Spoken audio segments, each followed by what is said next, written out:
Еще хотела сказать о таком моменте. Несу ответственность за тех, кто смотрит канал.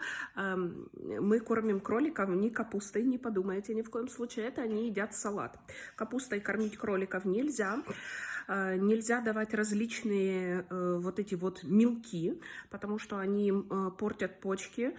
И я все это пережила. Потом расскажу вам в отдельном видео большом об этом все. Большинство, и смотрите, что вы даете своим животным, потому что большинство это просто маркетинговый ход и просто продажа того, что на самом деле животному нельзя употреблять.